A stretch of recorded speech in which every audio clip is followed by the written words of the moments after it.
So, the Switch 2 is out now, and everyone is talking about the shiny new hardware. But here's the thing, the original Switch somehow became the best RPG machine you can actually take with you. Not the most powerful, not the prettiest, but the one that lets you grind levels in Persona while you're supposed to be watching TV with your family. With the Switch 2 getting all the attention, it's easy to forget just how stacked the original Switch's RPG library actually is. Today, we're counting down the 25 best RPGs on Nintendo Switch, the games that justified owning this thing for the past 8 years. Let's get into it. Number 25, Golf Story. Yeah, we're starting with Golf Story, and I can already hear you, that's not an RPG, except it absolutely is. You've got stats, equipment upgrades, side quests, experience points, and a full story campaign about a washed-up golfer trying to make a comeback at his old course. It's got more heart and RPG mechanics than half the big-budget JRPGs out there. The genius here is that it takes golf, which is normally the most boring sport to watch, and makes it genuinely engaging by layering RPG progression on top. You're not just hitting perfect shots, you're investing in your driver stat, buying better clubs, and taking on side challenges to earn cash. The writing's legitimately funny too, with this dry, self-aware humor that never tries too hard. Now, full transparency, it's buggy as hell. Balls get stuck in geometry, you can soft lock yourself in Tidy Park if you're not careful during certain save sequences, and there are various freeze glitches where the game can lock up completely. But honestly, the charm overrides all of that. It's rough around the edges, sure, but it's got so much personality that you forgive it. Just save often, don't do anything too weird near important objects, and you'll have a blast. It's short, it's sweet, and it proves that you can make an RPG out of literally anything if you commit to the bit. Chained Echoes is one of those indie darlings that tries to recapture the 16-bit JRPG magic, and for the most part, it absolutely nails it. This thing was made by essentially one guy over 7 years, and it shows, not in a bad way, but in that obsessive attention to detail kind of way.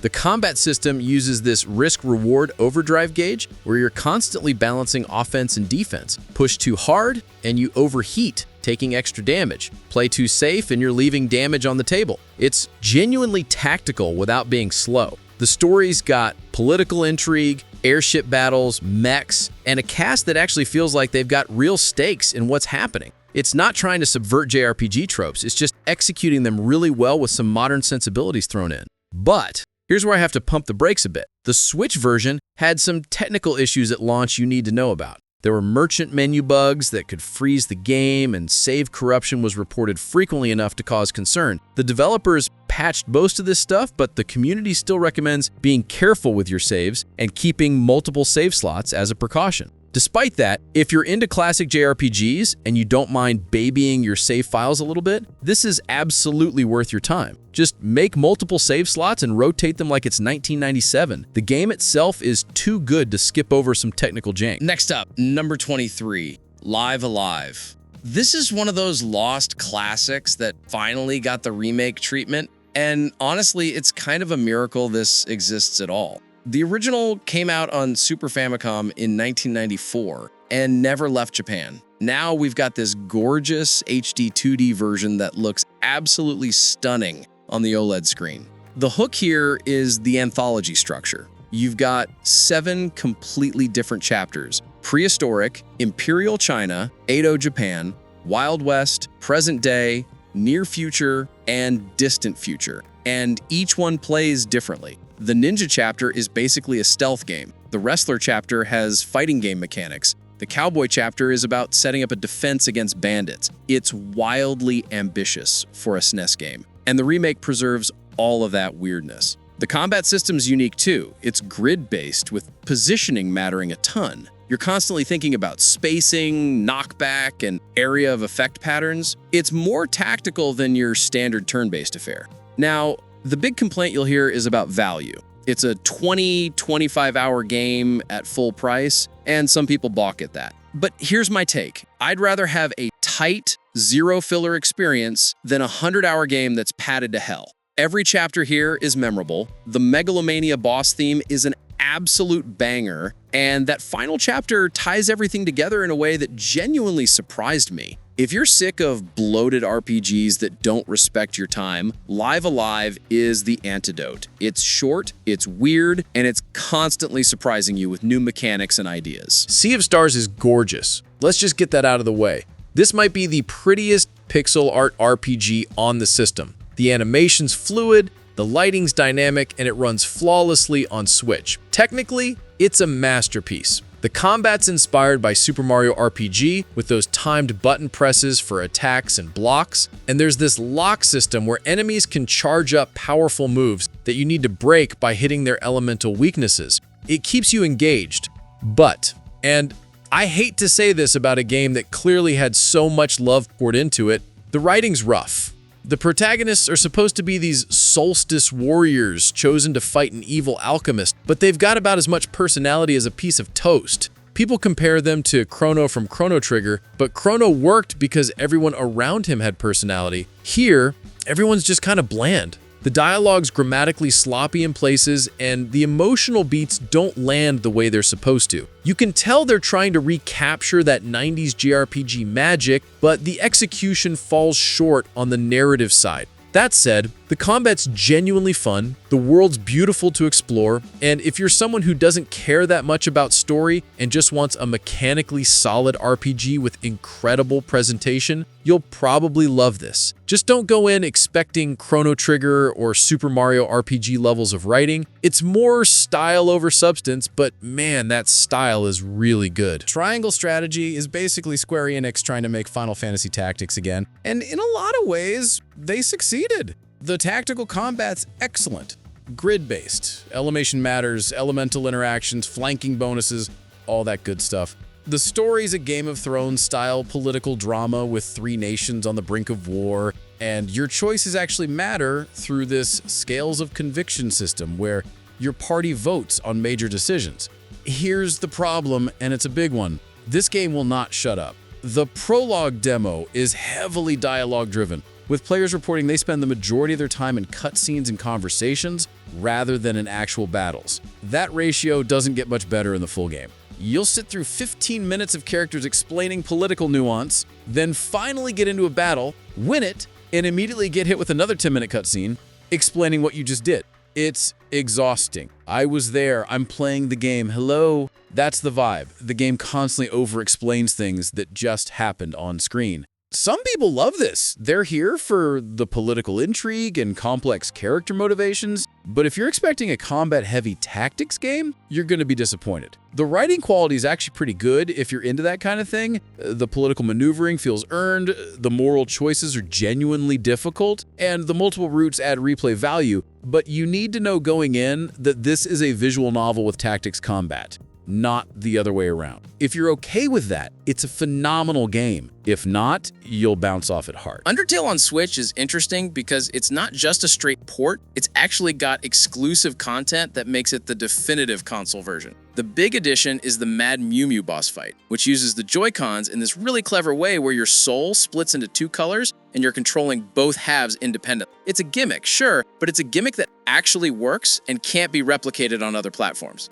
If somehow you've avoided spoilers and haven't played this yet, Undertale is the game that lets you complete it without killing anyone. Every enemy encounter can be resolved through talking, and the game remembers everything you do across playthroughs. It's meta in the best way, constantly breaking the fourth wall and commenting on RPG conventions. The writing's incredible, the music's iconic, Megalovania became a meme for a reason, and the character designs are memorable despite the simple graphics. Toriel, Sans, Pyrrhus, Undyne, these characters stick with you. The Switch version's portable nature actually adds something here. This is the kind of game you want to play in bed, with headphones on, fully immersed in its weird, heartfelt world. The exclusive content isn't massive, but it shows that Toby Fox actually cared about making this port special rather than just cashing in. If you've never played it, stop reading spoilers and just go in blind. If you have played it, the Mad Mew Mew fight and the portability might be enough to justify a replay. It's a modern classic for a reason. Unicorn Overlord. Vanillaware doing what they do best, creating a game that looks like a playable painting and cramming it full of systems. This is a real-time strategy RPG where you're commanding multiple squads across massive battlefields And the depth here is genuinely impressive. You're not just moving units around,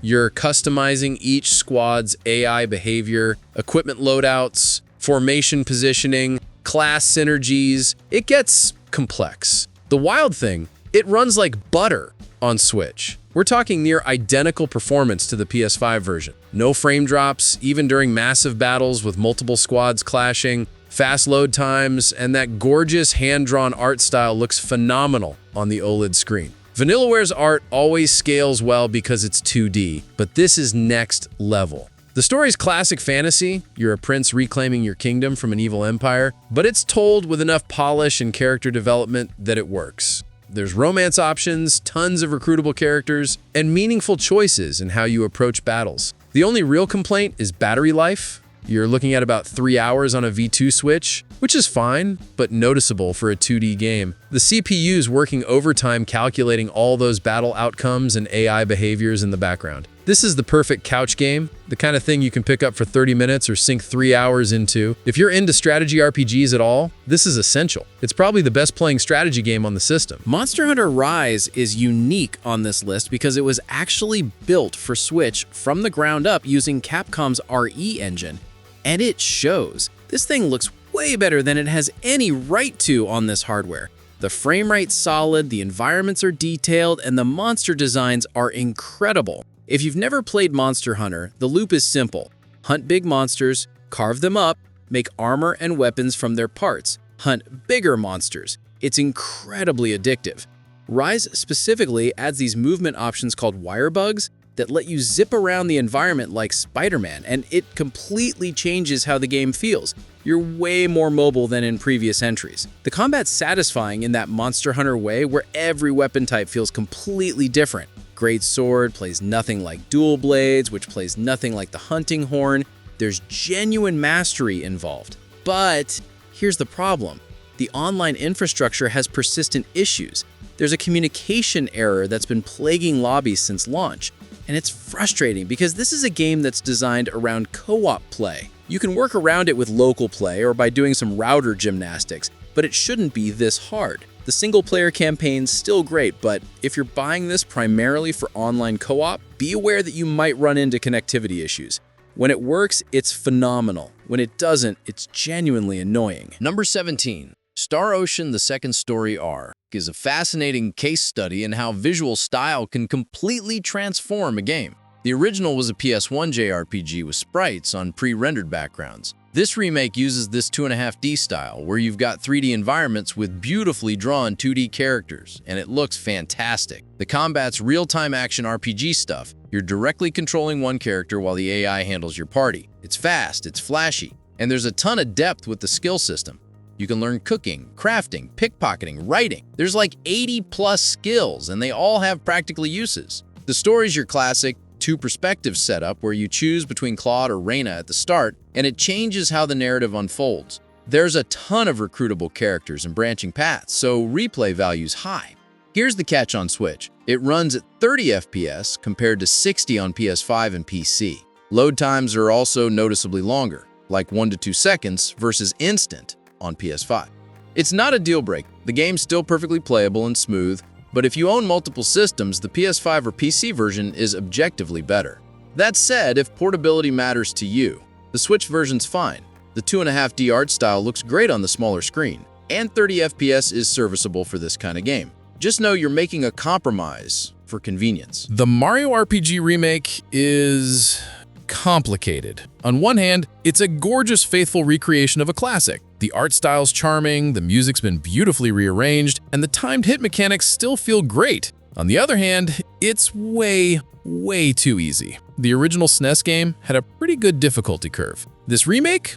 You're steamrolling everything. Enemies die in 1 to 2 hits, the perfect block system negates most damage, and items drop so frequently that you're constantly maxed out. There's no challenge whatsoever. The community's been begging for a hard mode patch, and it's baffling that Nintendo didn't include one. The bones of a great game are here. The timing-based combat's still satisfying, the platforming sections are fun, the humor holds up, but you never have to actually engage with the systems. You can button mash your way through the entire game without thinking. If you've never played the original, you'll probably still enjoy this because the presentation's so good and the core mechanics are fun. But for anyone who remembers the SNES version, this feels like playing with invincibility mode on. It's a shame because the remake adds some nice quality of life features, and the visuals are lovely, but the lack of difficulty completely undermines the RPG elements. It's still worth playing if you're nostalgic, but temper your expectations. This is more of a nostalgia trip than a genuine challenge. The Thousand Year Door remake is gorgeous. The new lighting's beautiful, and the quality of life improvements are welcome, but there's a massive elephant in the room. It runs at 30 FPS. The original GameCube version from 2004 ran at 60. We're going backward here. For some people, this is a deal breaker. The action commands require precise timing, and the input latency at 30 FPS makes them feel slightly off compared to the original. It's not unplayable, but if you're someone who's sensitive to frame rate, you'll notice it immediately and it'll bother you. For others,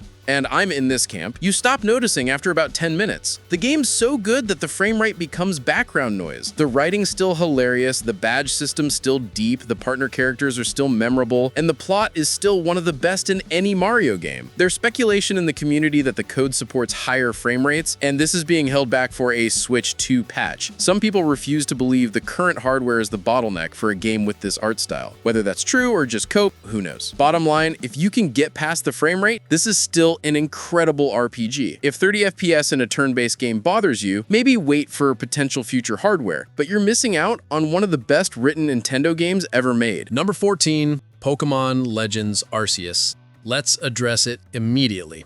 Legends Arceus is ugly. Like, genuinely one of the worst looking first-party Nintendo games on the system. The textures are muddy, distant objects shimmer and look painted on, and the technical implementation is rough. It uses nearest neighbor upscaling that makes everything look jagged and noisy.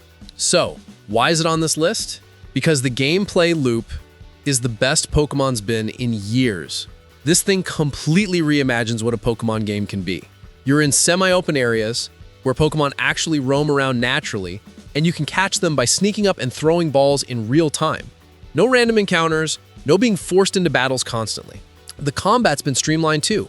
You can use strong style or agile style moves, the trade power for speed or vice versa, and it actually adds strategy to fights. The bosses are legitimately challenging, requiring you to dodge attacks in real time before weakening them enough to catch. It's basically a proof of concept that Game Freak can make something mechanically interesting when they try. The community's desperate to see these ideas refined in future games because the core here is so good. Real talk, I'd rather have this ugly but mechanically distinct game than a beautiful one that plays like the same old Pokemon formula. Scarlet and Violet tried to do both and launched as a buggy mess. Arceus at least nails the gameplay, even if the graphics are rough.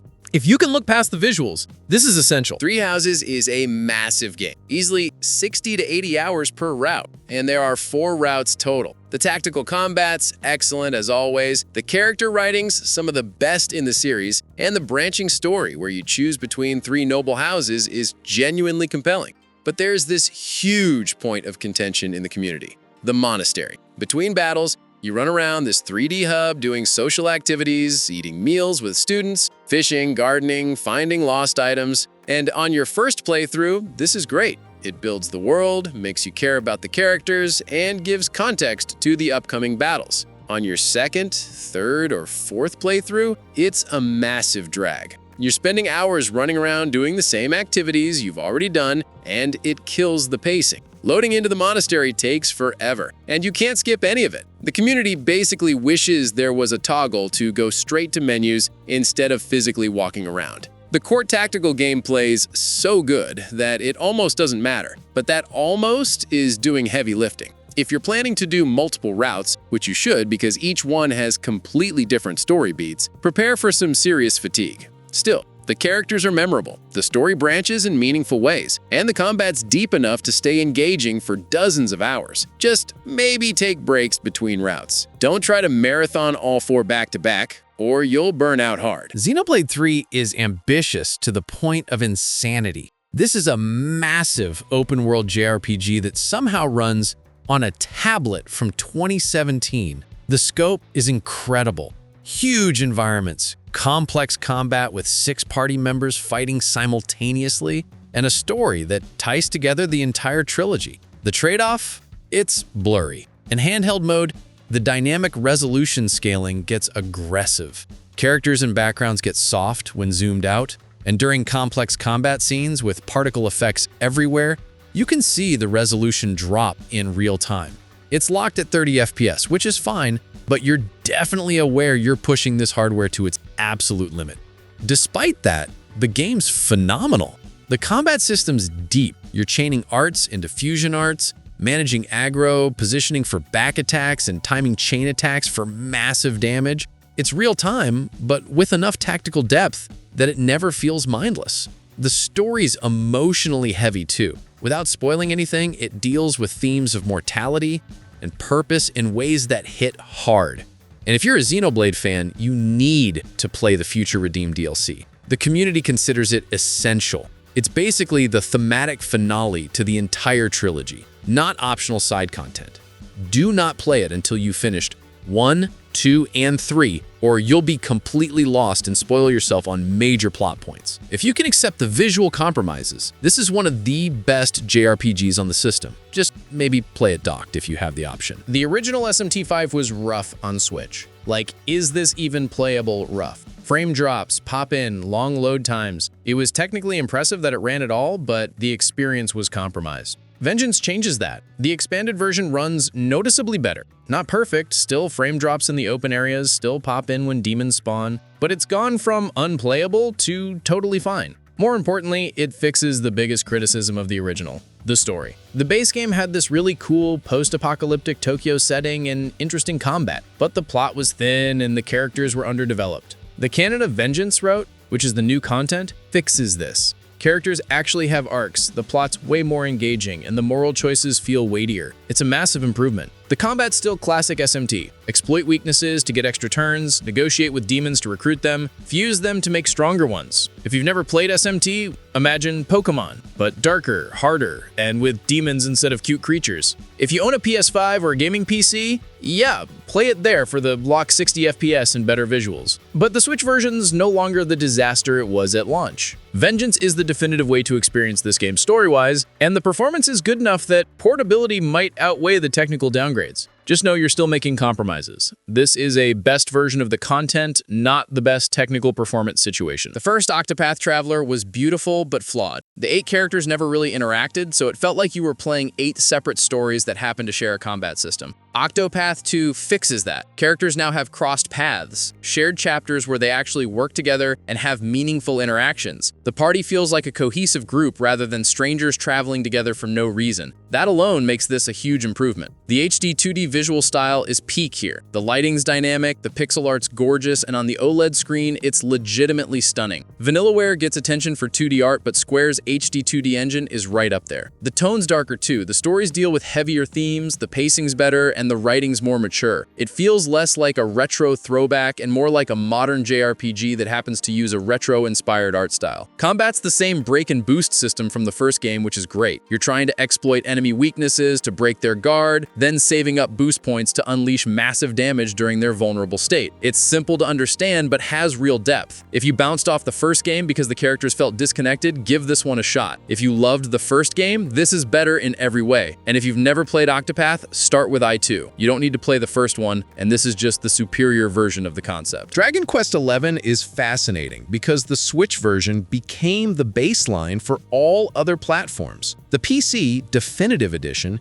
is literally a port of the Switch version, just running at higher resolution. That means everyone's playing the same lower poly assets, same content, same everything. Some people prefer the original PS4 release's lighting and visual effects, but the Switch version has way more content. Orchestral soundtrack, Japanese voice acting, 2D mode where you can play the entire game in classic Dragon Quest pixel art style, quality of life improvements. It's the complete package. The story's classic Dragon Quest. You're the chosen one, you need to save the world, there's a betrayal, things get dark, you prevail. It's not trying to be subversive, but the execution's so good, the characters are so likable, and the world's so charming that it doesn't matter. Sometimes you just want a comfort food JRPG, and this is that. The combat's traditional, turn-based, nothing fancy. The appeal here is the journey, the exploration, the towns full of NPCs with their own little stories. It's wholesome in the best way, and the portability factor's huge for a game this long. We're talking 80 to 100 hours easily. Being able to grind levels or explore while lying in bed makes that time investment way more manageable. If you want a classic JRPG experience with modern polish, this is it. No gimmicks, no subversion, just a really well-made adventure that respects the classics while improving on them. Persona 5 Royal on Switch is a good enough port, and I mean that as both praise and criticism. It runs at around 540p in handheld mode, which means it's noticeably soft and blurry compared to the crisp UI elements. If you own a Steam Deck, that version's objectively better. Native resolution, 60 frames per second, sharper image. But here's the thing. Persona's not a twitch reflex game. You're not losing anything mechanically by playing at 30 FPS, and the stylish UI still pops even at lower resolution. The bigger question is whether you value portability over visual fidelity. If you've somehow never played Persona 5, Royal is the definitive content-wise. It adds an entire extra semester, new characters, expanded social links, quality of life improvements. It's the version to play. The story is about a group of high school students who become phantom thieves in a supernatural realm, stealing the corrupt desires of evil adults. It sounds anime as hell because it is, but the writing and characters are genuinely great. The gameplay loop's addictive. By day, you're going to school and building relationships. By night, you're dungeon crawling through twisted palaces. It's part social sim, part turn-based RPG, and the two halves complement each other perfectly. The Switch version's fine. You don't really play Persona for cutting-edge graphics or fast action. You play it for the 100-hour journey, the memorable characters, and the incredible style. If portability matters and you don't have a Steam Deck, go for it. But if you have options, the PC or PS5 version's better. Dragon's Dogma on Switch is one of those rare cases where a port just works. This was originally a PS3, Xbox 360 game, which means it was designed for hardware in the Switch's ballpark, and it shows. This thing runs like a dream. The frame rate's locked at 30 FPS and stays there even with multiple large enemies and crazy spell effects on screen. Loading times are fast, often faster than navigating the Switch's menu. The compromise is pop-in. Enemies and environmental details don't render until you're relatively close, but on the small screen, it's barely noticeable. The gameplay is what makes this special, though. You create a character and a pawn, an AI companion, then recruit 2 more pawns from other players online. The pawn system's genius because they learn from fighting enemies and share that knowledge when other players hire them. Your pawn might come back knowing a boss's weakness because someone else fought it. Combat's action RPG with a focus on climbing large enemies Shadow of the Colossus style. You're grabbing onto a griffin in mid-flight, stabbing it while it's trying to shake you off, then jumping off before it crashes. It's spectacular. Before Elden Ring existed, people called this the best open-world action RPG you could play portably. Even now, it holds up. Dragon's Dogma 2 launched on current-gen consoles with performance issues, which makes this Switch port of the original look even better by comparison. If you want a portable action RPG that actually runs well and has unique mechanics, this is essential. It's not the prettiest game on the list, but it might be the most fun to actually play. NieR Automata on Switch is a miracle port. Platinum Games combat running at a locked 30 FPS with consistent frame pacing on a tablet? Virtuos, the studio that handled the port, figured out something other developers couldn't. The game's beautiful too. Post-apocalyptic ruins, overgrown with nature, robots with existential crises, and a plot that goes places you absolutely won't see coming. The combat is fast, responsive, and satisfying in that Platinum Games way. It's not quite as fluid as Bayonetta, but it's way more complex than most action RPGs. The Switch version's branded the End of Your High Edition and includes exclusive content, kimono costumes for 2B, 9S, and A2, plus pod skins based on characters from the mobile game NieR Reincarnation. Players on other platforms actually got jealous and asked if these would be ported over. That's how you know the port's good, when other platforms want your content. Story-wise, this is one of those games where the less you know going in, the better. Just know that you need to see all the endings, specifically ending E, to get the full experience. The game doesn't end when the credits first roll. Keep playing.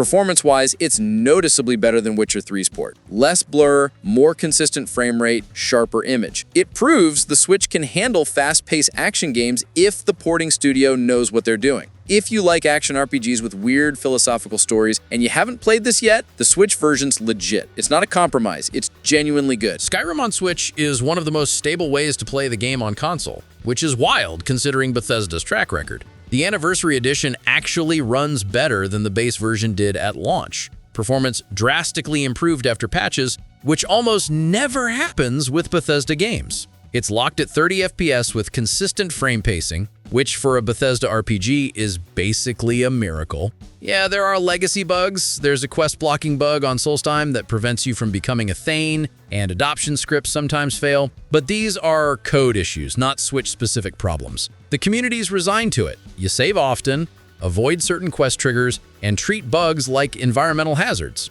But here's the surprising thing. The motion controls are genuinely good. Like, changes how you play good. Gyro aiming for bows and magic offers mouse-like precision, and the community actually prefers it over analog sticks. Some people choose the Switch version specifically for this feature, despite the graphical downgrade. It's still Skyrim.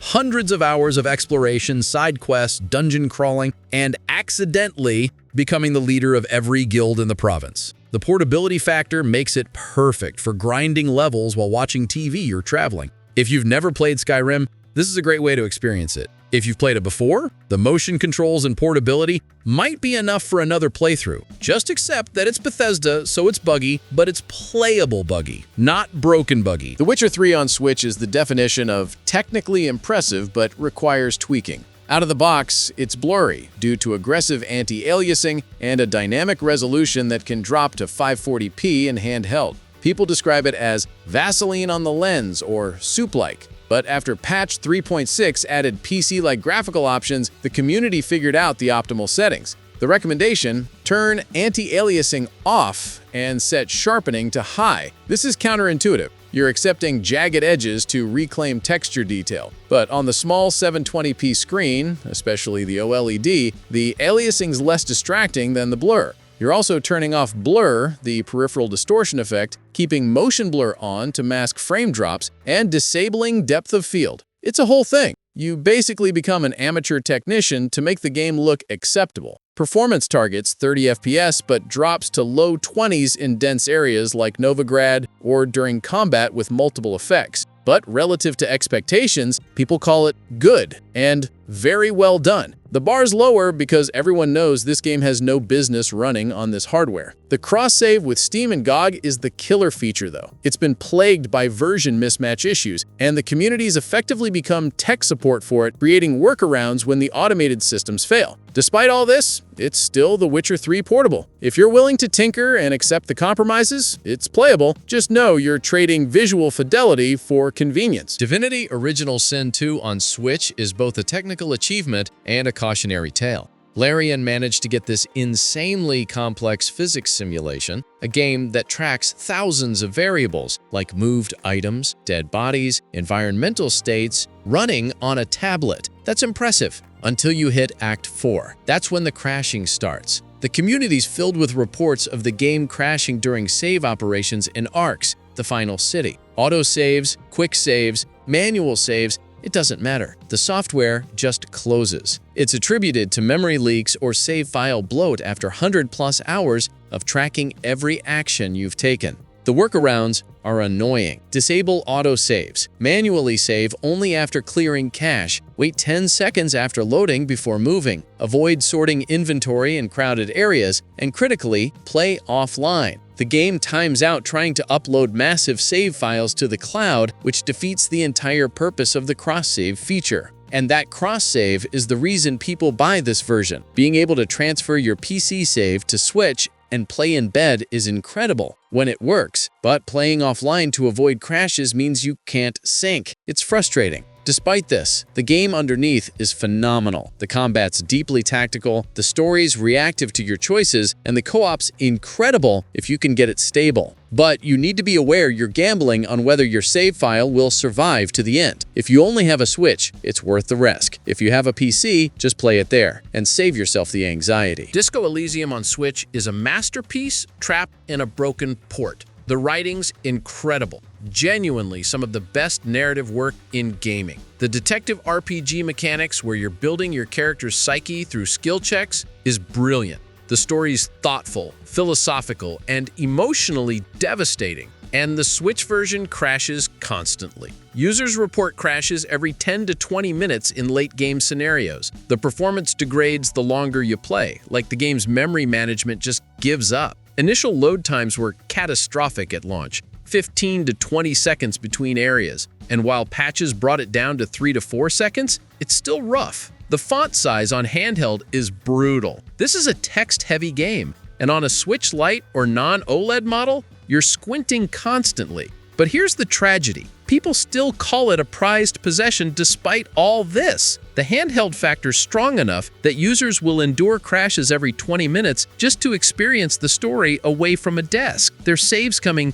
not to cheat skill checks, but out of fear the game will crash and they'll lose progress. This fundamentally changes how you play. Instead of immersing yourself in the dialogue and philosophical debates, you're constantly calculating time since your last save. It induces anxiety that contradicts the game's slow, thoughtful pacing. If you have literally any other platform, play it there. But if Switch is all you have and you're desperate for mature, literary storytelling in a game, just know you're signing up for technical suffering in service of experiencing something special. Tears of the Kingdom is the best game on Switch, full stop. Not just the best RPG, the best game. And yeah, it's technically an action-adventure, but with the amount of systems, exploration, and progression, it's RPG adjacent enough to qualify. Nintendo pushed this hardware past its breaking point. The game uses Fidelity FX Super Resolution to maintain image quality, but heavy scenes cause stutter. The Depths, this massive underground map, causes noticeable frame drops, especially when you're using Ultra Hand to manipulate multiple physics objects simultaneously.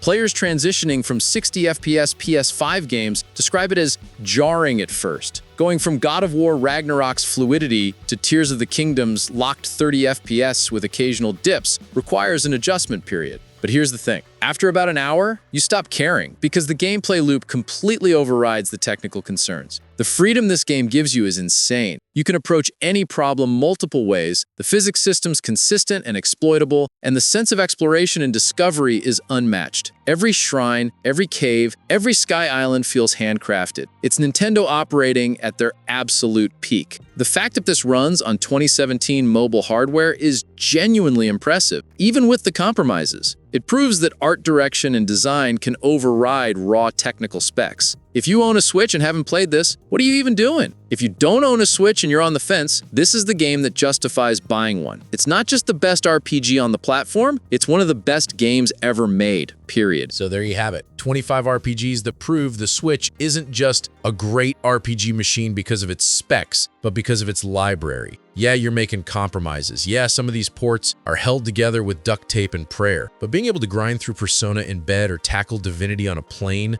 or explore Hyrule on your couch, that's worth something. The Switch tax is real. You're paying in frame rates, resolution, and occasional crashes, but the portability premium makes it worth it. These games justify this platform existing. If I missed your favorite or you think the rankings are wrong, let me know in the comments. And if you're looking for more deep dives like this, hit subscribe. Thanks for watching.